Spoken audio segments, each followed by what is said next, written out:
Dan ini dilakukan 15 menit juga cukup. Ketika pagi hari sesudah sholat subuh dan atau ketika malam sebelum tidur. Lalu apa yang menjadi ciri-ciri orang yang sudah lulus dari penderitaan? Mungkin ada ciri-ciri tertentu yang kita bisa lihat. Ada, Mas. Kalau misalnya ujian ini membuat kita trauma, maka identitas lama kita tidak akan pernah bisa berubah, malah bertambah traumanya. Tapi ketika kita diuji, kita masih bisa senyum, kita bisa ikhlas. Bahkan ketika utang kita miliaran, kita masih bisa bahagia. Masih bisa kayak, ya Allah, aku serahkan padamu, tolong bayar utangku. Karena kalau kita melakukan resiko yang besar, hadiahnya juga besar sebenarnya. Kalau mau hadiah besar, resikonya kecil, itu namanya penipuan. Right? Iya, sure. Apakah orang yang sering menyakiti kita itu sebenarnya membawa pesan bagi diri kita, Kak? Yes. Ya. Kan frekuensi bermain. Mereka itu terundang datang ke kita. Karena memang kita tidak menyukai diri kita. Kita tidak merasa layak untuk dihargai. Kita tidak merasa layak untuk dihargai. That's why. Itulah kenapa mereka datang kepada kita. Mereka datang itu sebenarnya pesan dari semesta. Hey, love yourself. Cintai diri kamu sendiri. Maka orang-orang, gini loh Mas, kalau kita nggak mau berubah, orang di sekitaran kita tidak akan berubah. Oke. Sama sekali. Yes. Berarti kita yang harus berubah duluan kan gitu ya? Iya Mas, realitas kita itu berubah ketika kita berubah. Bukan kita berubah, realitas kita berubah. Enggak. Kebalik. Orang anggapnya dunia berubah dulu. Oh aku sukses dulu, maka aku bahagia. Oh aku punya uang dulu, maka aku bahagia. Enggak kayak gitu. Kita bahagia dulu, biar rezekinya lancar. Kita bahagia dulu, biar kita lebih awet muda. Biar kita lebih sehat. Biar orang-orang ikut bahagia dengan melihat senyuman kita, bahagia kita. Tapi kalau mukanya murung, lalat aja takut ya. Aduh. Oke Kak, kira-kira nih, sampai kapan pola hidup kita yang selalu berulang-ulang ini akan berhenti? Selamanya. Jahat ya Mas ya? Selamanya. Kalau kita tidak berani melangkah, bahkan 1 sentimeter aja, maka selamanya kita akan di situ.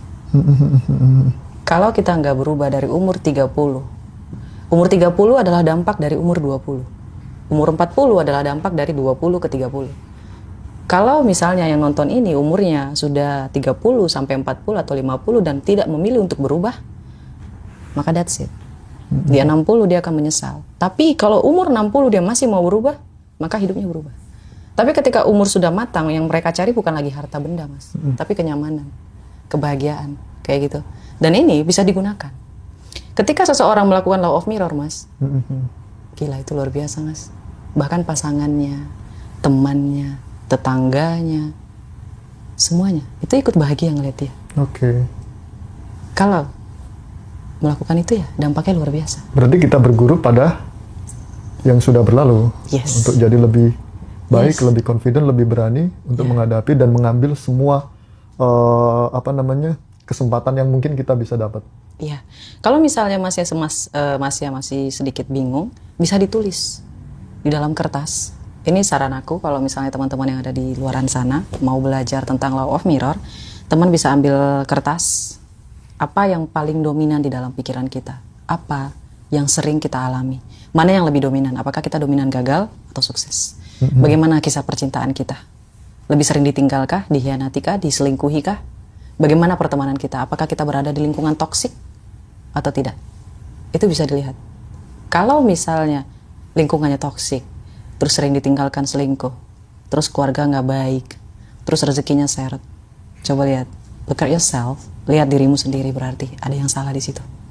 Berarti ada yang harus diperbaiki. Dan itu harus diruntut Mas. Dan saya memang pendukung jurnal tangan.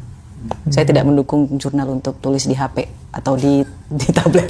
Oke. Karena ketika kita menulis ya Mas ya, buku itu dari kertas ya Mas ya. Kertas itu hanya satu-satunya kalau nggak dari bambu, dari kayu. Benar. Dan itu ciptaan langsung dari Sang Pencipta. Dan itu mengeluarkan energi. Oke. Ya, dan kita itu pertama. Yang kedua, kita jauh dari gadget. Itu lebih ke relaksasi.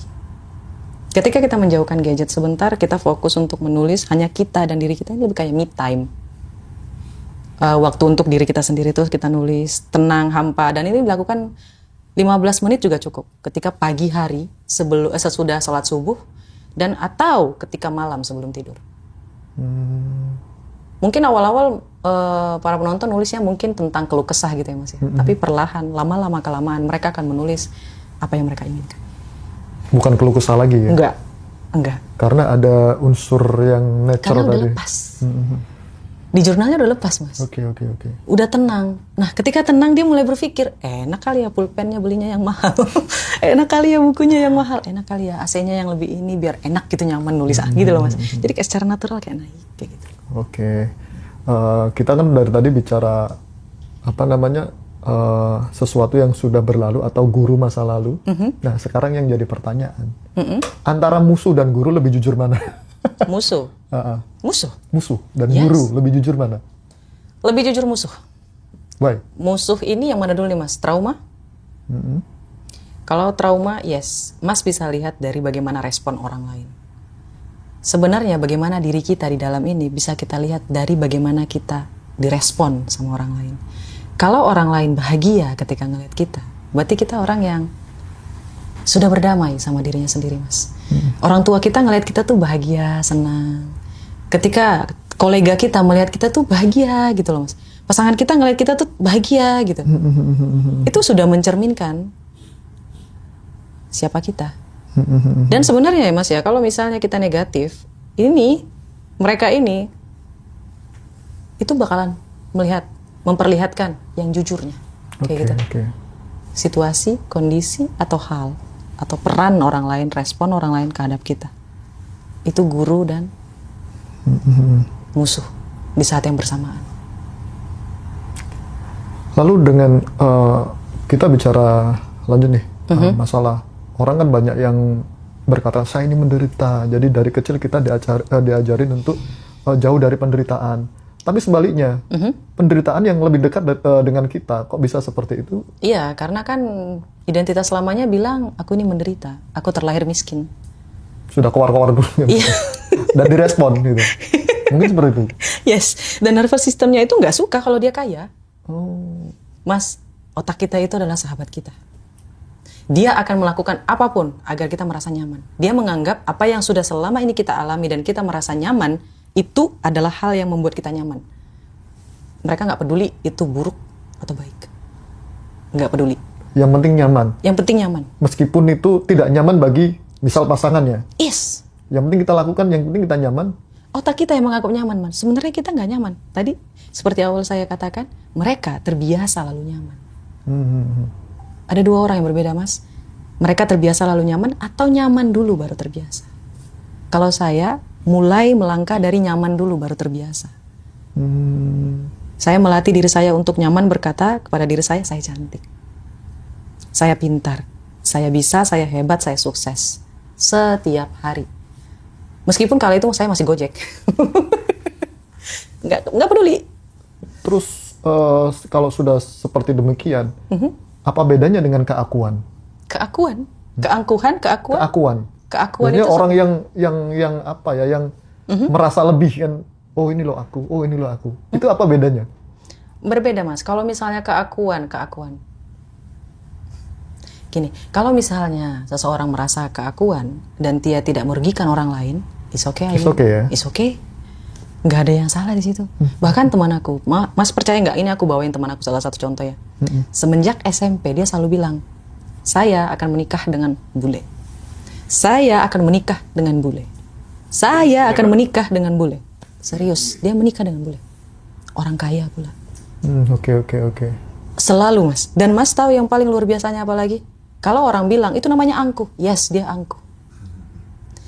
Bahkan ketika ada seseorang, ya Mas ya, yang nembak dia akan datang bilang, sorry ya, maaf, aku sukanya sama bule, aku gak suka sama kamu. Keren. Apakah itu salah? Enggak. Kalau dari kacamata saya, gitu ya Mas ya, enggak, itu nggak salah. Selagi tidak merugikan orang lain. Kan membela diri sendiri. Yes. Dia hanya membuat banderi. Kayak gitu loh, Mas. Dan omongan orang lain tidak akan berpengaruh dengan frekuensi yang Mas sampaikan melalui otak. Kayak gitu. Oke. Lalu apa yang pelajaran yang hanya bisa datang lewat penderitaan, bukan lewat kenyamanan? Penderitaan. Apakah ada pelajaran semacam Ada itu? dong. Ada ya? Ada dong. Kita nggak akan tahu kita merasa bahagia kalau kita nggak ngerasa menderita dulu. Harus menderita dulu. Mas tahu nggak bedanya lapar sama kenyang? Kalau lapar karena belum ada isinya. Sakit nih. Kalau kenyang? Kalau kenyang ya ini sudah penuh, sudah merasakan kenyamanan. Kenyang dulu atau lapar dulu? Lapar dulu. Yes. Gak apa-apa, habiskan kegagalan kamu biar nanti bisa ngerasain sukses. Itu betul kok Mas. Jadi menderita dulu nggak apa-apa, nggak masalah. Makanya tadi saya bilang saya kehilangan apa? Apa yang saya kehilangan? Nggak ada. Saya udah miskin. Ya udah menderita aja sekali. Yang penting saya nyoba dan saya nggak mau menyerah. Karena saya yakin saya akan duduk di tempat yang saya seharusnya. Kayak gitu. Itu keakuan, yes. Apakah orang bermasalah? Nggak peduli. Penting saya nggak ngerugiin. Lalu apa yang menjadi ciri-ciri orang yang sudah lulus dari penderitaan? Mungkin ada ciri-ciri tertentu yang kita bisa lihat. Ada Mas, ada. Yang paling pertama itu adalah senyumnya. Kalau senyum kayak saya ini? Hampir, masih sedikit. menderita lah ya. Sedikit lagi Mas, 80%. Karena Masnya nggak percaya. Oh gitu. Yes, nggak percaya. Apa yang saya nggak percaya? Karena mungkin gini loh Mas, frekuensi ini kita nggak bisa lihat. Tapi kita percaya sama frekuensi elektromagnetik.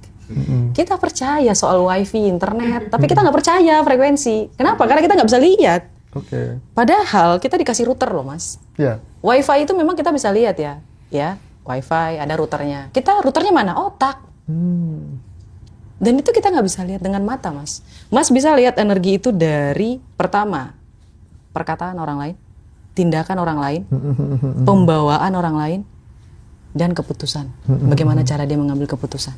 Biasanya, Mas, orang-orang yang berenergi rendah, mereka itu sering menunda, mereka itu takut, mereka itu overthinking, dan mereka, mohon maaf, malas untuk berubah. Malas untuk berubah. Ya. Karena mereka udah terbiasa lalu nyaman. Karena ngerasa nggak akan bisa ada kesempatan datang, voila ada keajaiban, mereka nggak percaya. Nggak percaya ya? Yes. Bahkan ada, misal nih ada seseorang yang sudah berusaha mati-matian, tapi hasilnya cuma segitu-gitu aja. Nah, itu mungkin kakaknya bisa ngasih clue-clue lah. Untuk kenapa kok bisa seperti itu? Mungkin ada jalan keluar atau gimana? Ada, Mas. Energi. Mereka berbeda secara energi. Kayak gini loh, Mas. Hidup ini isinya cuma ujian. Kalau misalnya ujian ini membuat kita trauma, maka identitas lama kita tidak akan pernah bisa berubah, malah bertambah traumanya. Tapi ketika kita diuji, kita masih bisa senyum, kita bisa ikhlas. Bahkan ketika utang kita miliaran, kita masih bisa bahagia. Masih bisa kayak, ya Allah, aku serahkan padamu, tolong bayar utangku. Itu energinya akan berbeda, Mas. Sama orang yang sudah berusaha mati-matian, terus dia bilang, sampai kapan ya aku kayak gini? Namanya juga orang miskin, ya udahlah, mau gimana? Berarti bisa dong naik level, atau levelnya cuma segitu-gitu aja? Selama dia nggak bilang, kayaknya aku bosan sama hidup ini, aku mau berubah dan aku mau merasakan hal yang lebih lagi. Aku nggak pantas ada di sini, aku pantasnya ada di depan, aku pantasnya ada di atas, aku pantasnya lebih hebat dari sini. Dan aku merasakan hal itu, Mas. Oke. Kira-kira ada nggak batin yang masih menolak keberhasilan? Ada dong. Nggak terbiasa, Mas. Kalau misalnya, kita maaf ya bawa satu orang ya, mungkin beberapa orang mungkin agak tidak suka. Timothy Ronald. Oke. Dia pernah mengeluarkan statement, cobalah kopi 80.000 di hotel lobby. Di lobby hotel. Banyak orang yang skeptis. Banyak orang yang menolak pernyataan itu. Tapi aku setuju. Why? Bagaimana ceritanya kita tahu kain sutra kalau kita nggak megang? Oke. Bagaimana kita tahu sesuatu hal kayak begitu bentuknya kalau kita nggak tahu hal itu ada? Kita merasa kita tidak mampu menjadi kaya karena selama ini kita ada di environment miskin, Mas. Dan itu jadi sekat ya? Yes, Ibarat ya kayak kita tuh dalam, kalau bisa diputar ulang, ini kayak katak dalam tempurung. Dia tidak bisa melihat hal yang orang lain lihat. Itulah yang membuat dia merasa dia akan miskin selalu, Mas. Dia ngerasa dia nggak bisa. Karena dia nggak ngelihat. Coba, berani. Yang tadi saya sampaikan. Dan keberanian itu, Mas, disukai oleh keberuntungan. Besok aku beli limosin dah. Nah, nggak usah beli, Mas. Coba aja dulu. Kan bisa 1 jam. Pegang-pegang. Oke, berarti itu sebenarnya sangat penting ya bagi alam bawah sadar kita ya. Penting. Biar kita bisa mengingat. Kalau orang lain mengatakan law of attraction itu menginginkan, kalau saya mengingat, Mas. Oh, Kalau Mas menginginkan, masih ada rasa skeptis, masih ada ekspektasi, masih ada keinginan, masih kayak berharap kayak gitu. Tapi kalau mengingat, itu ibarat kayak kita itu mengingat kita sedang naik mobil, mengingat kita sedang masuk ke dalam rumah impian kita mengingat kita memiliki anak, kita mengingat kita pasangan kita yang bagus banget kayak gitu. Kita mengingat, bukan menginginkan. Ketika masih yang mengingat, kita nggak lagi berekspektasi, karena kita tahu kita punya. oke. Berbeda ya, Mas, beda banget kalau menurut aku. Oke. Berarti itu penting ya buat treatment untuk diri kita sendiri ya. Penting ingat. banget. Ingat, oh ya ada mobil yang namanya Lamborghini. Oh iya, ada bule cantik. Diingat-ingat apa yang kita inginkan gitu. Yes, bahkan di print loh, Mas. Oh. Tempel. Tempel dimanapun, Mas. Bahkan kalau ada yang jual replika McLaren, beli. Pernah mengalami sampai tempel-tempel gitu? Aku foto. Tempel iya, kalau tempel mungkin karena terlalu gede, dia butuh waktu. Dan memang saya belum pantas untuk punya itu. Karena rumah sekarang masih belum ada garasinya. Bagaimana ceritanya saya mau punya mobil tapi nggak ada garasi? Sama, kayak gitu. Kalau kamu mau mobil, siapin garasi. Belajar naik mobil. Oke. Itu usaha intuisi namanya, Mas. Usaha intuisi ya. Iya.